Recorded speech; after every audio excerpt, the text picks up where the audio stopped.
ఓం శ్రీ. ఇచ్చిన మాట మీద నిలబడాలి. నిజమే, ఒక్కోసారి మరి ఇవ్వని మాటకు కూడా ధర్మం కోసం కట్టుబడి ఉండాల్సి వస్తూ ఉంటుంది. ఈ విషయంగా రామాయణంలో ఒక అంశం చోటు చేసుకుంది. అదేంటో, దశరథుడు రాజ్యసభలో రాముల వారికి పట్టాభిషేకం జరిపెదనని చేసిన ప్రకటన, రాముల వారు అరణ్యవాసం చేయాలని చాలు. రాజు ప్రజలకిచ్చిన మాట మాత్రమే చెల్లాలి కదా. పట్టమహిషులు ముగ్గురులోనూ అప్పటికి సంతానం లేదు. కలిగిన తర్వాత పెద్దవాడు అనర్హత ఏదీ లేనప్పుడు వారసత్వం ప్రకారం రాజు కావడం పరంపరాగతం. దాన్ని ఉల్లంఘించిపోవడం దశరథుడికి రాముడికి సమ్మతం కాదు. తనకు ఏదో ప్రమాదం ఉంది అని నిర్ధారణ అయినప్పుడే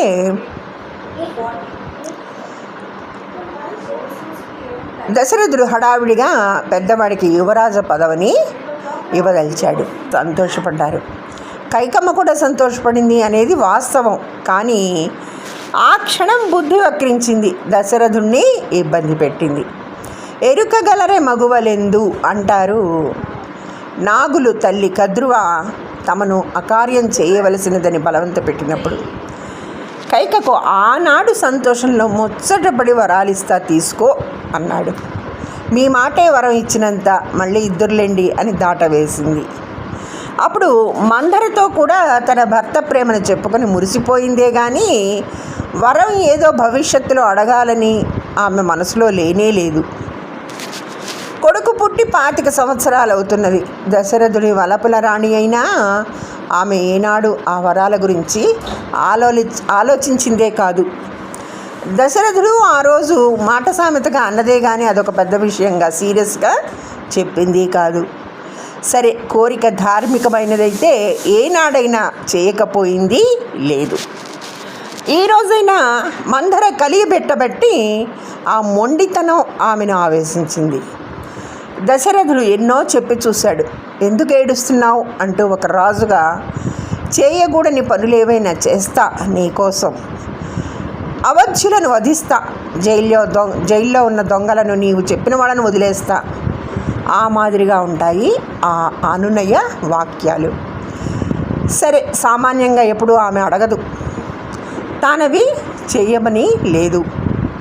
మురిపాల మూటలు అట్టాగే ఉంటాయి. ఇంతకాలం ఇప్పుడు పేచీ పెడుతోందని దశరథుడు కలలో కూడా అనుకొని ఉండడు. ఆమె కూడా పాపం వైధవ్యం సంప్రాప్తించిన తర్వాత అయ్యా నీవే వచ్చి రాజ్యం చేపట్టు అని చెప్పడానికి అడవులకు వచ్చింది. ఆ సమయంలో అట్లా జరిగిపోయింది అని ఆమె కూడా అనుకుంది. వివాహం వరకే కానీ తర్వాత భార్య భర్త ఒక్కటే. గృహస్థ ధర్మం ఇద్దరూ కలిసి పాటించడం విహితం. పూర్వాచారం పాటించడం ఇద్దరికీ కర్తవ్యమే అవుతుంది. తద్విరుద్ధంగా ఒకరు అడగడం దోషం. రాజుగా ప్రజలకు ఆదర్శమైన సన్మార్గంలో నడపవలసినప్పుడు ఉభయులు తదనుగుణంగా నడవాలి. రాజెంతో రాణి అంతే. ఇక్కడ కైక తెలిసే వక్రంగా నడుచుకుని అపకీర్తి మూటగట్టుకున్నది. భర్త చావుకు కారణమైందని అందరూ ఆడిపోసుకున్నారు. రాజు ఆ కుటుంబము ఒకటి, అది పోషక వర్గం.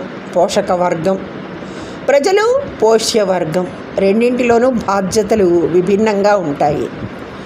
కైక మొండికి పడేసరికి తండ్రి ఇచ్చిన మాట కొడుకుగా తాను నిలపదలిచి వనవాసానికి పారాపలుగు పట్టుకుని బయలుదేరాడు. కానీ రాజ్యం నీదే, నీవే వచ్చి ఏలాలి అని పెద్దవాళ్ళు చెప్పినప్పుడు కాదనలేదు రాముడు. అందుకే అప్పుడు ఆయన పేరునే పాదుకా పట్టాభిషేకం అయి రాజ్యం దశరథుడి తర్వాత పెద్ద కొడుకుదే అయింది. పురజనుల ఎదుట చెప్పిందే జరిగింది. రాజ్యం భరతుడి వరం కాలేదు. దశరథుడి మాట తప్పలేదు. దైవం ఆ విధంగా అనుగ్రహించింది. దశరథుడు మాటకు బద్ధుడైనందువల్ల కైకకు వశుడై వర్తించాడు. ఆయన తన బాధ్యతగా తన తర్వాత రాజ్యం అరాచకం కాకూడదని రాముడికి పట్టాభిషేకం తలపెట్టాడు. కానీ ప్రజలకేమీ మాట ఇవ్వలేదు. తనకేదైనా ఎవరైనా ఒక ప్రయోజనం కల్పించినప్పుడు వరం మాట ఇవ్వడం అనేది ప్రసక్తమవుతూ ఉంటుంది. ఇక్కడ దశరథుడికి ప్రజల వల్ల ఏ విశేష ప్రయోజనమో కలగడము, వాళ్ళకు మాట ఇవ్వడము జరగలేదు. కానీ ఇక్కడ ఇటువంటి మాటని నిలబెట్టుకోవాల్సి వచ్చింది. ధన్యవాదములు. సర్వేజన సుఖినో భవంతు.